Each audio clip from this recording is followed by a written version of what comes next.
아침마다 화장실 앞에서 기다리셨던 적 있으십니까? 어제도 못 나왔고 오늘도 묵직하게 아랫배만 답답한 채로 하루를 시작하셨던 분들. 약 봉지를 꺼내 들면서 이거 오늘은 몇 알 먹어야 하나 어느새 그 생각부터 하게 되셨던 분들. 처음엔 분명히 한 알이면 됐습니다. 그런데 언젠가부터 한 알로는 부족해졌고 두 알을 드셔도 예전만큼 시원하지 않고 지금은 세 알을 드셔도 그 묵직함이 여전히 남아있는 느낌. 그 불편함을 안고 벌써 몇 년째 살아가고 계신 분들이 정말 많습니다.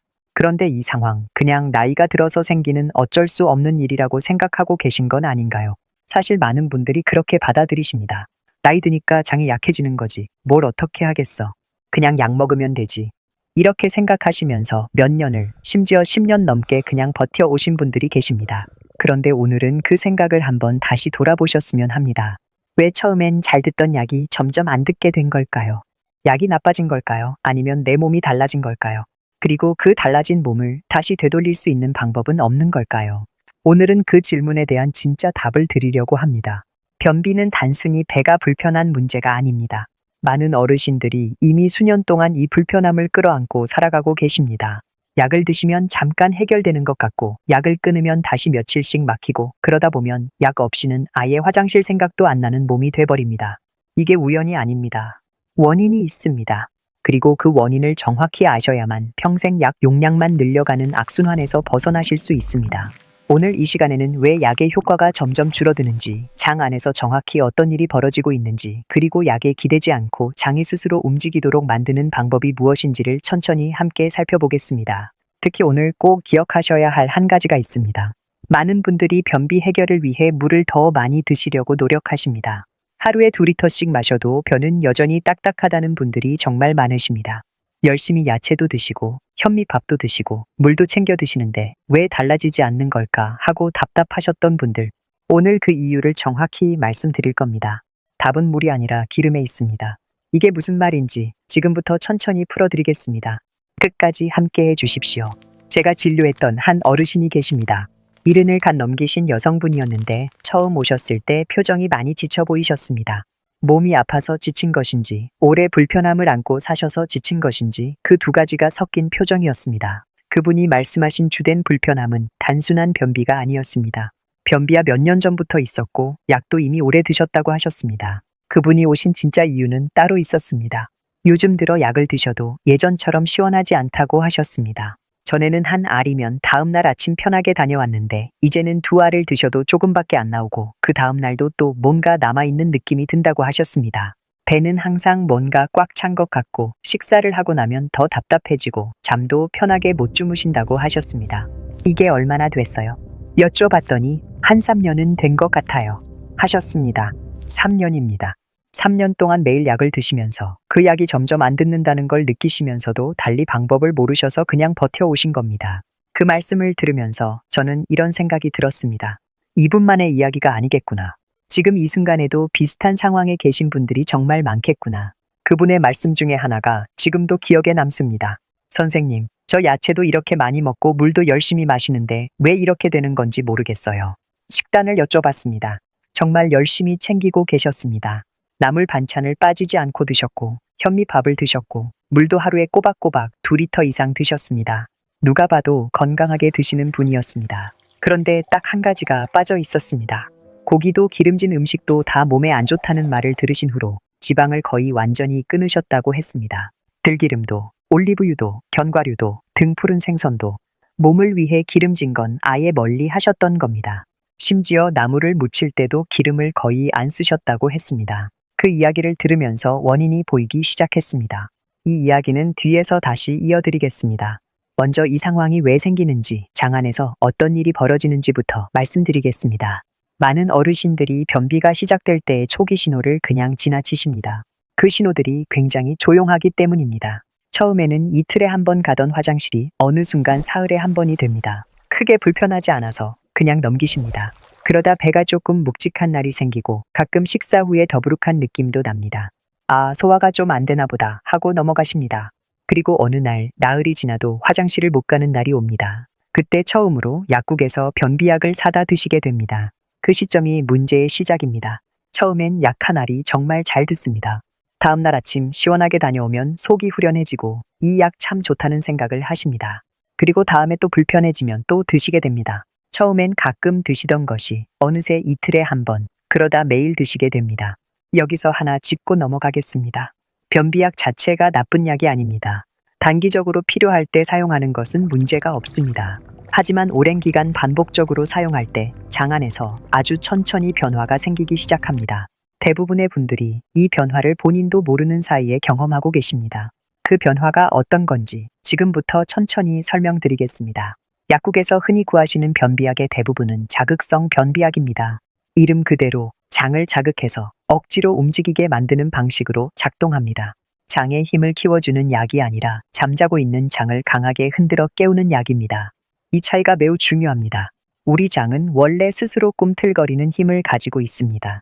이 움직임을 잔군동이라고 하는데 변을 항문 쪽으로 천천히 밀어내는 역할을 합니다. 건강한 장은 이 리듬이 일정하게 유지됩니다. 마치 컨베이어 벨트처럼 일정한 속도로 꾸준히 움직이는 겁니다. 그런데 자극성 변비약이 장 안으로 들어오면 어떤 일이 벌어질까요? 약 성분이 장 안쪽 벽을 강하게 자극해서 잠자고 있던 장을 억지로 흔들어 깨웁니다.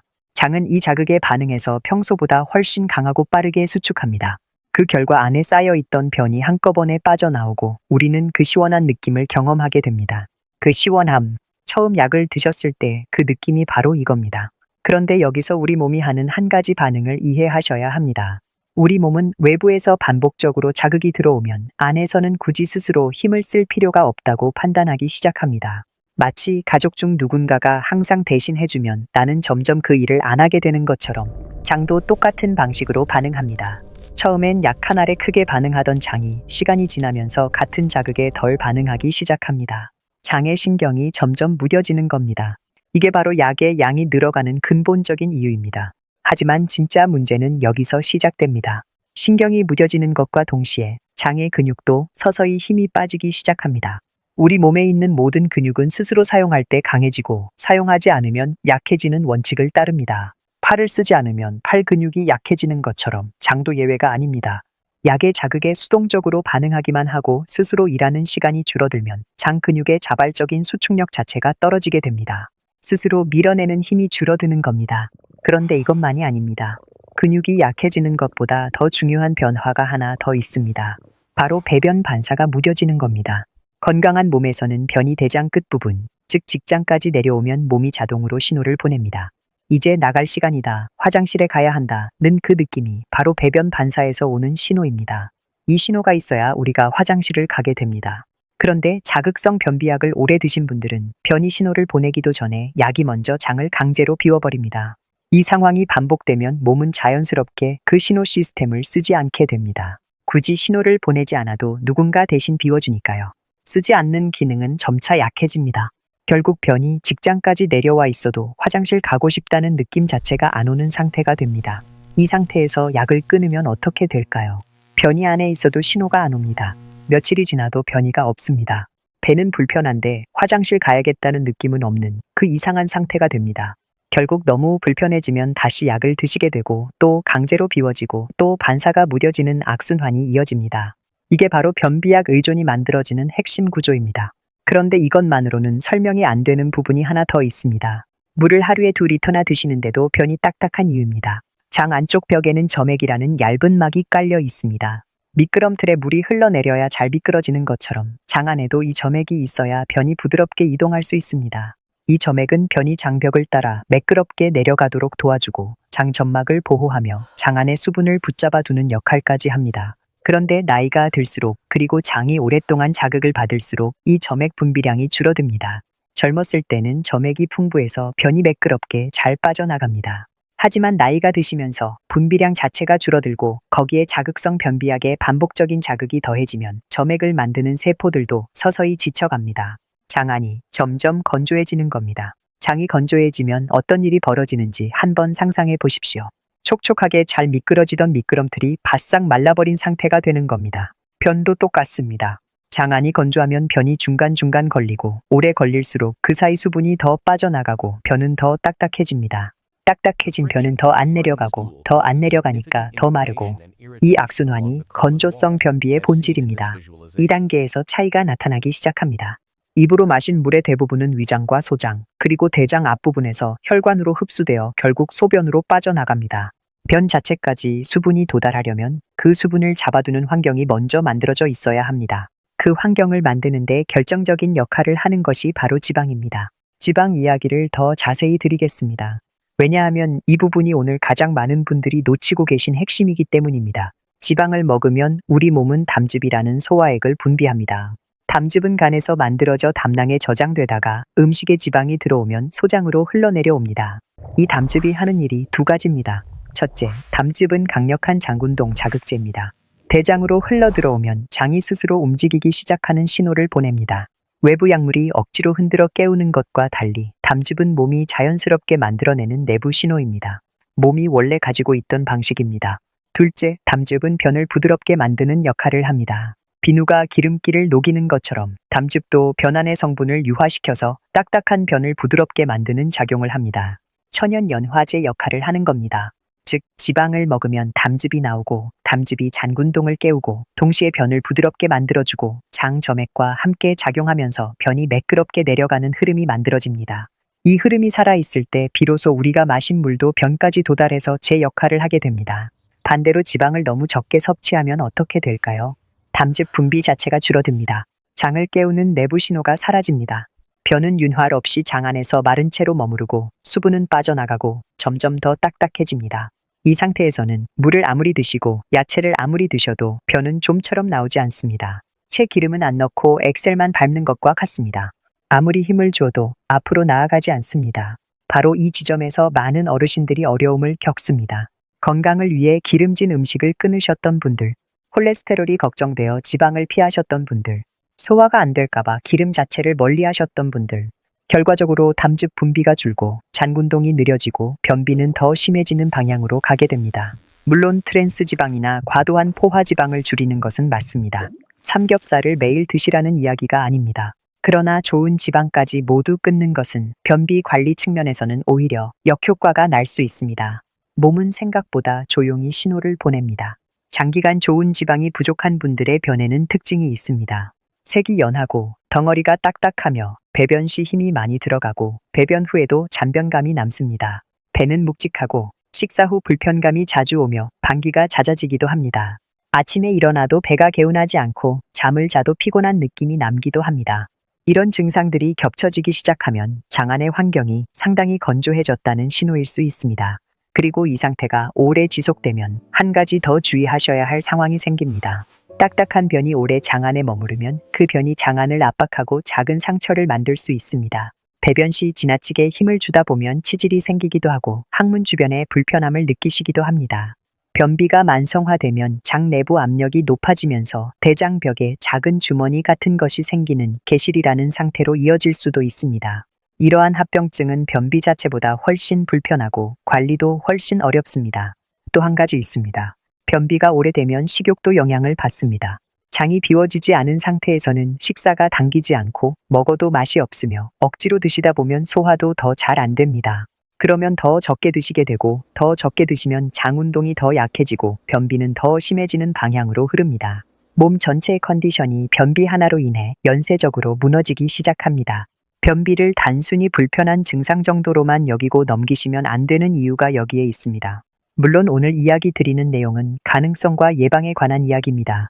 현재 증상이 걱정되신다면 반드시 의료기관을 방문하셔서 정확한 진단을 받아보시는 것이 중요합니다. 단순 변비인지 다른 원인이 있는지는 직접 진료를 통해서만 확인이 가능합니다. 그렇다면 지금부터 어떻게 해야 할까요? 망가진 장을 되살리는 방향은 하나입니다. 억지로 밀어내는 방식에서 스스로 움직이게 하는 방식으로 바꾸는 것입니다. 장이 원래 가지고 있던 힘을 다시 깨우는 것입니다. 이 회복에는 반드시 알아두셔야 할 한 가지 특징이 있습니다.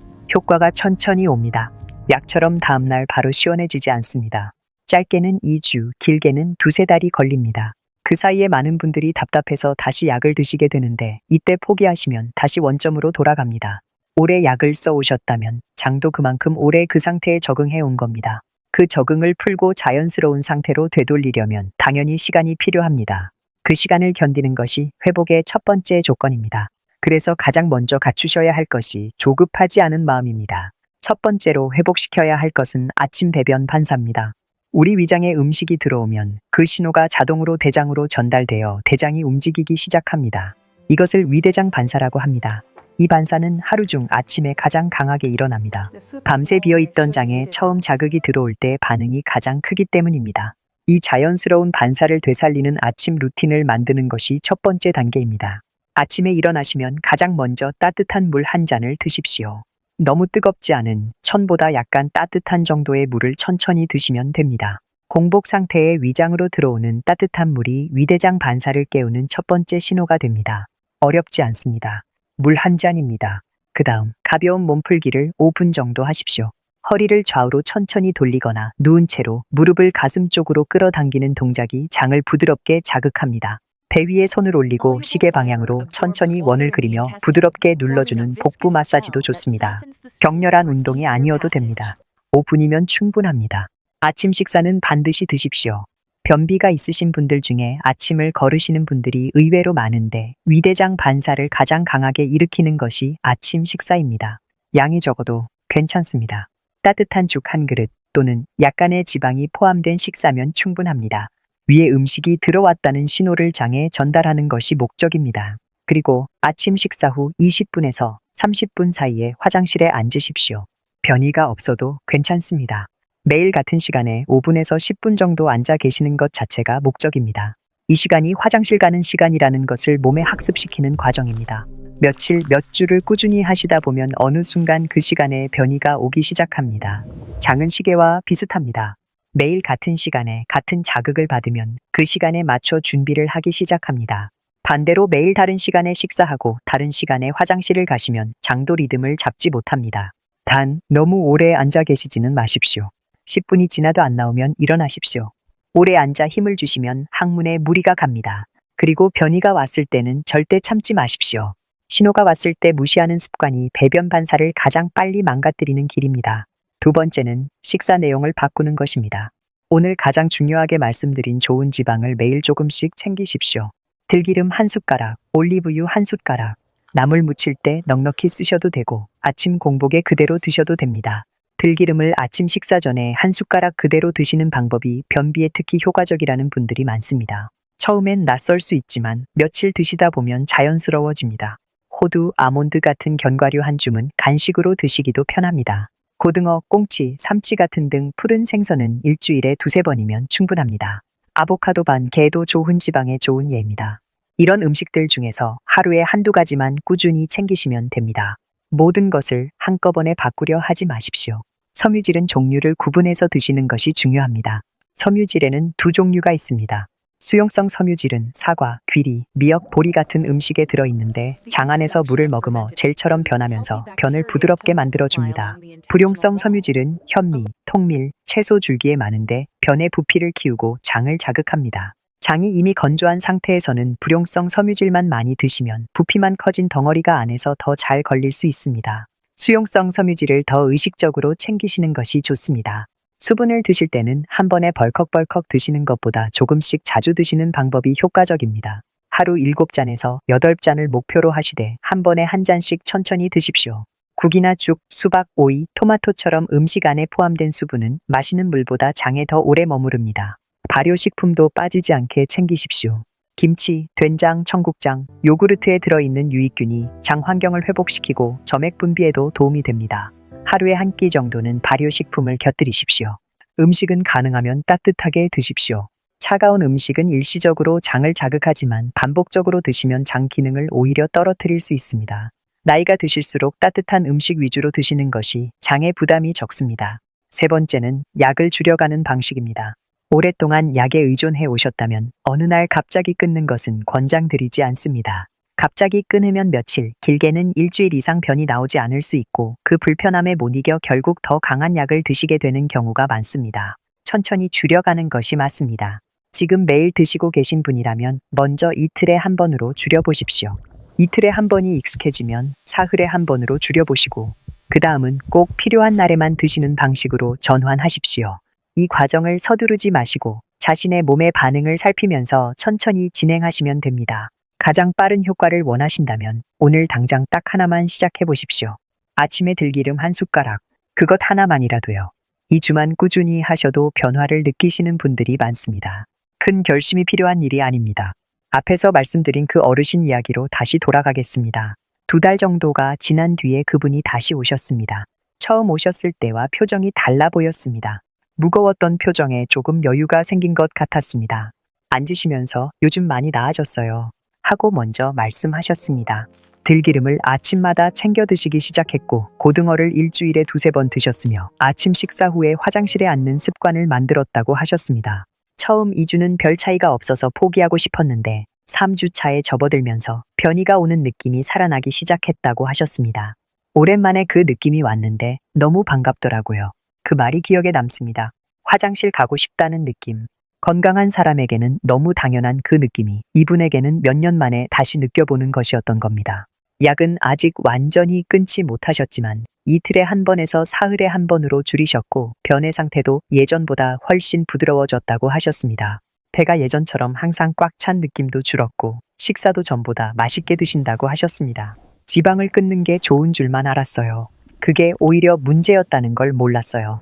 그 말이 오늘 이 영상의 핵심을 가장 잘 담고 있다고 생각합니다.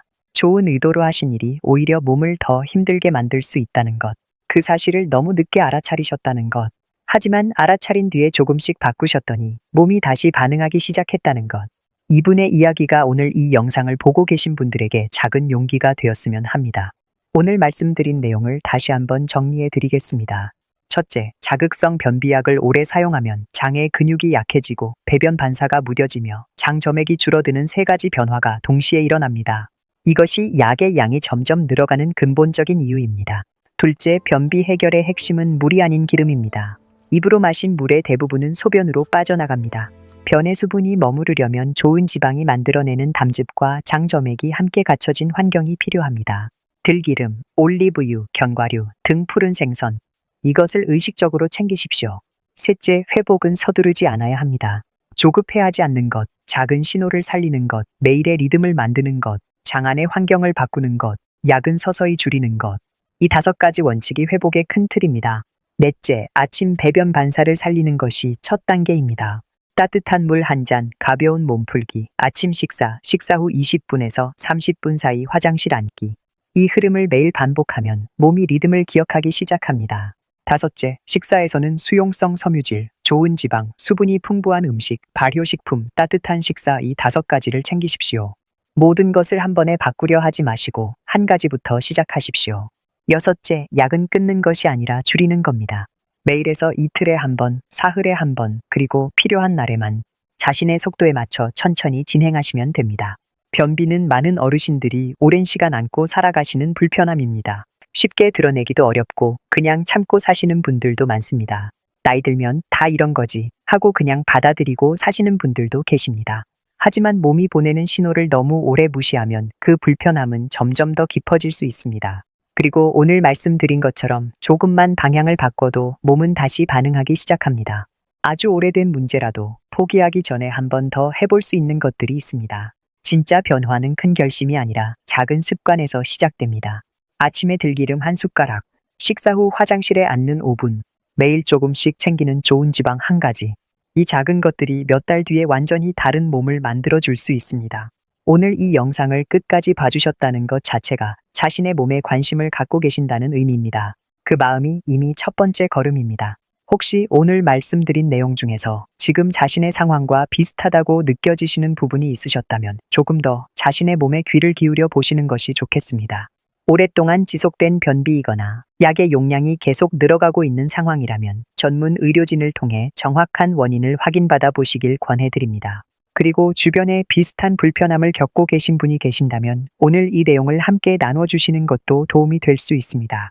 혼자 끌어안고 있을 필요 없습니다. 알게 되면 달라질 수 있습니다. 오늘도 끝까지 함께 해주셔서 감사합니다.